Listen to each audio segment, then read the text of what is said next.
নমস্কার, আলপনা লাইফস্টাইলে আপনাদের সবাইকে স্বাগত জানাই। চলে এসেছে একটা নতুন ভিডিওর সাথে।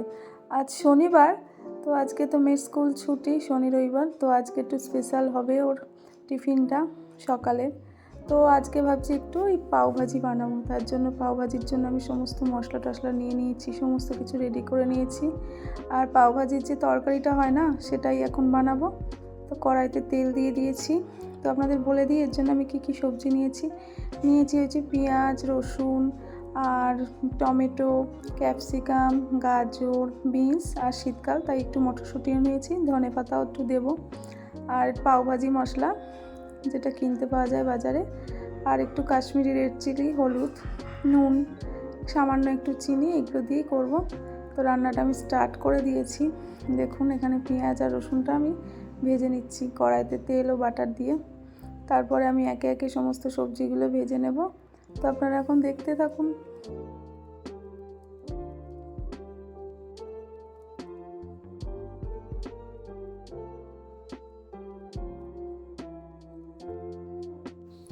তো প্রথমেই আমি দিয়ে দেবো গাজর আর বিনসটা দিয়ে দেবো। তারপর ক্যাপসিকাম আর কড়াইশুঁটিটা একটু পরে দিয়ে দেবো। এগুলো দিয়ে একটু হালকা নাড়াচাড়া করে নেব এবং চাপা দিয়ে রান্নাটা করব, যাতে স্টিমটা পেয়ে সবজিগুলো সেদ্ধও হয়ে আসবে। আর তারপরে আমি এগুলো পরে দেব। এই যে দেখুন এখানে দিয়ে দিচ্ছি, দিয়ে এখন নাড়ানাড়ি করে নেব বেশ কিছুক্ষণ, দিয়ে চাপা দিয়ে দেবো। এই যে একটু চাপা দিয়ে দিয়েছিলাম, খুলে দিয়েছি। দিয়ে এখন একটু এই যে ক্যাপসিকাম আর মটরশুঁটি দিয়ে দিলাম। এবার টমেটো দিয়ে দেবো, দিয়ে বেশ করে নাড়িয়ে নেবো। এই মশলাটা করতে করতে না সবজিগুলো সিদ্ধ হয়ে যাবে এবং পরে একটু সবজিটাকে আমি ঘেঁটে দেবো। আমি একটু নুন দিয়ে দিচ্ছি, দিলাম। সবজিটা অনেকটাই সেদ্ধ হয়ে গেছে, আবার একটু চাপা দিয়ে দেবো, আরও সেদ্ধ হয়ে যাবে। ব্যাস, এই দেখুন, দেখেছেন অনেকটা সেদ্ধ হয়ে গেছে এবং প্রায় হয়ে এসছে। এবার একে একে মশলাগুলো একটু দিতে থাকবো। একটু হলুদ গুঁড়ো দিয়ে দেবো, একটু সামান্য লঙ্কার গুঁড়ো দেবো, বেশি ঝাল হবে না, কাঁচা লঙ্কা তো একটু দেবই, আর একটু কাশ্মীরি রেড চিলি দিয়ে দেবো। ব্যাস, ওই সামান্য লঙ্কা দিয়ে দিলাম। এবার এই যে পাওভাজি মশলাটা দিয়ে দিচ্ছি, ব্যাস যেটুকু লাগবে পরিমাণ মতো দিয়ে দিলাম। দিয়ে একটু নাড়িয়ে নেবো, সামান্য একটু চিনি দিয়ে দেবো। ব্যাস হয়ে গেছে। এবার একটু নাড়ানাড়ি করে নেব, নিয়ে মশলাটাকে একটু কষিয়ে নেব। জল না দিলেও চলে, তো আমি একটু সামান্য জল দেবো, বেশি না, তাহলে একটু গ্রেভি ভাবটা আসবে। আর টমেটো আছে, এমনি জল ছেড়ে দেবে, আর এমনি চাপা দেওয়ার পরে স্টিম থেকেও জল ছেড়ে দেবে। দিয়ে মশলাটা বেশ রেডি হয়ে যাবে সুন্দর। মাঝে মধ্যে একটু পাওভাজিটা করা হয়, কারণ এটা একটু অয়েলি খাবার, পুরো রান্নাটাই একদম পুরো এরকম হয়। এই যে দেখুন প্রায় হয়ে এসছে। আমি এখন এর উপর থেকে একটু গোলমরিচের গুঁড়ো আর একটু বাটার দিয়ে দেবো। ব্যাস, এরপরে আমি পাওটা ভেজে নেব। আর সত্যি কথা বলতে এই খাবারটা খুবই অয়েলি হয়, তাই খুবই কমই করা হয়। খেতে তো বেশ টেস্টি হয় আর খুবই ভালো লাগে, লোভনীয় একটা খাবার। আমার মেয়ে তো খুবই ভালোবাসে। সারা সপ্তাহ বেশিরভাগটাই ওকে রুটি তরকারি দিয়ে দিই, আর একটু চাউমিনও দিই, পাস্তাও দিই, কারণ চাউমিন আর পাস্তা দিলে না সেই দুপুরবেলা ঠান্ডা হয়ে যায়, জন্য রুটি তরকারিটাও খাওয়া যায়। মাঝে মধ্যে একটু লুচি তরকারিও করে দিই সকালবেলা উঠে। আর শনি রবিবার তো একটু করেই দিই ওর জন্য একটু স্পেশাল, ছেলে মেয়েদের জন্যই তো সব কিছু না। এই দেখুন পাউটা এখানে আমি ভেজে নিলাম, আবারও একটু বাটার দিয়ে দিলাম। দিয়ে এবার মেয়েকে খেতে দেবো, জিজ্ঞেস করে নেবো যে কেমন হয়েছে আজকে খাবারটা, খেয়ে নি। দেখুন বেশ সুন্দর করে ভেজে নেবো এপিট ওপিট করে পাউগুলো। দেখুন লালচে হয়ে গেছে।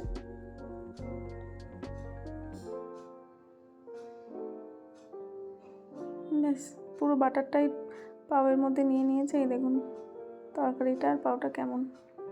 ওকে দিয়ে দিয়েছি এখন, আমি বললাম খেয়ে বল কেমন লাগছে। আর এদিকে আমার ছেলে ভীষণ চিৎকার করছে, এখন নিয়ে বসে পড়েছে আমার মহারানী, খাবে। ও যদিও একটু ক্যামেরার সামনে একদমই আসতে চায় না, তবু আজকে একটু বললাম খা, খেয়ে আমাকে বল কেমন হয়েছে। তো বললো ব্যাস দারুণই হয়েছে। আর দেখুন এখন সন্ধে হয়ে গেছে। এই যে দেখতে পাচ্ছেন আমি ওপরে ছাদে চলে এসেছি। একটা বড় গামলে কিনেছি, ওই যে প্লাস্টিকওয়ালারা যায় না 100 টাকা 20 টাকা জিনিস হাঁকতে হাঁকতে ওদের কাছ থেকে এই বড়ো লাইলনের গামলিটা নিয়েছি শুধুমাত্র কম্বল কাচবো বলে। এত নোংরা হয়েছে কম্বলটা, না কাচলেও নয়, তাই জন্য এই 3 প্যাকেট ইজি পুরো দিয়ে দিচ্ছি।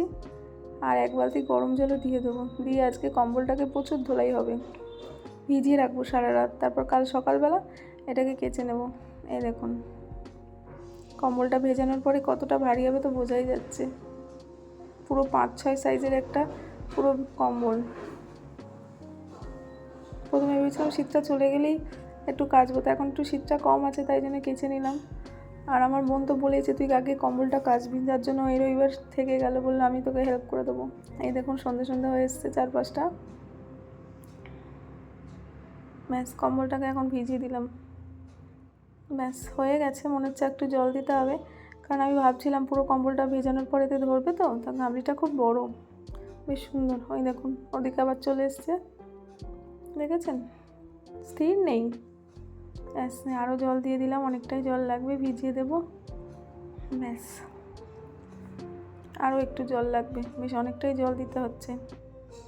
এই দেখুন গাঁদা গাছগুলো কী সুন্দর হয়েছে, আর গোলাপ গাছে ছোট্ট ছোট্ট ফুল ফুটবে, খুব সুন্দর লাগছে গাঁদা গাছগুলো। এই শীতেই কিনে বসিয়েছি ছাদে, বেশ ভালোই। এখন মানে দিতেই না, একটু গরম জল দিতেই ব্যাস শুরু হয়ে গেছে। এই যে পরদিন সকাল হয়ে গেছে, দেখুন এটাকে বার করে নিচ্ছি, এখন এটাকে ধোলাই হবে। দেখেছেন কিরকম কালো জল ময়লা বেরিয়ে গেল। ওদিকে আমি কলটা ছেড়ে দেবো, আর এটা দিয়ে যতটা পারবো এইভাবেই কাচবো, এছাড়া তো আমার কাছে কোনো অপশান নেই। তো এখন দেখুন আপনারা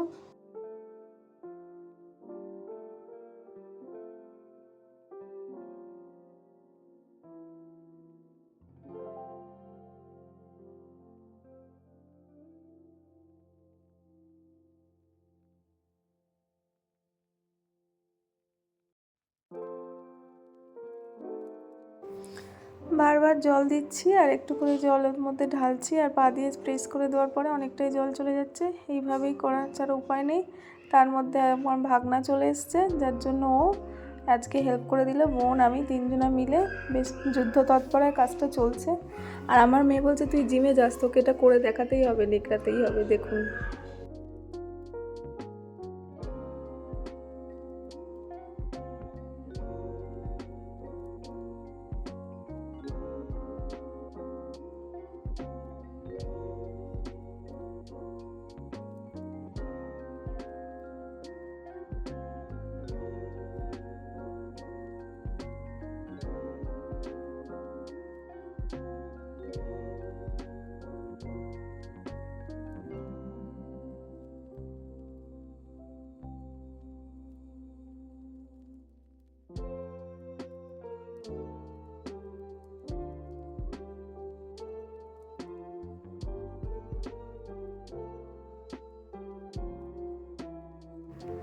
ব্যাস ফাইনালি কাঁচা হয়ে গেছে অবশেষে। এই যে এবার ছাদে আমি এটা শুকুর দিয়ে দেবো। আর ওই যে ওই দিকটা দেখছেন, মানে ছাদের ওইখানটা পিলারের ওখানটা ভালো করে জল দিয়ে ধুয়ে দিয়েছিলাম যাতে ধুলোবালি না লাগে। তো ব্যাস আশা করছি আজকে অনেকটাই শুকিয়ে যাবে, কালকে আর একটু শুকিয়ে গেলে পুরো জিনিসটা কমপ্লিট হয়ে যাবে। অনেক ঝামেলা ঝক্কির পর আস্তে আস্তে হয়ে গেল। তো ব্যাস শুকুর দিয়ে দিলাম, আর টানা রোদও উঠেছে আজকে, কোনো অসুবিধা নেই। ব্যাস হয়ে গেল। তো সবাইকে বলছে আমার মেয়ে এবার একটু হাই করে দে সব, যে তোরা অনেক কষ্ট করেছিস, পরিশ্রম করেছিস। আর এই দেখুন এদিকে আমার ছেলের অবস্থাটা। তো বন্ধুরা আপনারা আমার ভিডিও দেখছেন, ভালো লাগলে অবশ্যই একটা লাইক শেয়ার কমেন্ট করবেন, আর এইভাবে আমাকে সাপোর্ট করবেন এবং আমার পাশে থাকবেন। তো ধন্যবাদ সবাইকে ভিডিওটি পুরো দেখার জন্য। হ্যালো গাইস, দেখো বাইকে নিয়ে এখন ঘোড়া চড়তে হচ্ছে। আমি ঘোড়া পাইনি বলে আমাকে ঘোড়া চড়াতে হচ্ছে আজকের দিনে। একদিকে ঘুরে উঠছে, একদিকে ঘোড়া ওইদিকে ঘুড়ি উঠছে আমাদের, এদিকে আমাদের এখানে ঘোড়া চড়া হচ্ছে। দুপুর এরা এখানে ঘুড়ি পেড়ে দিয়েছে একেবারে।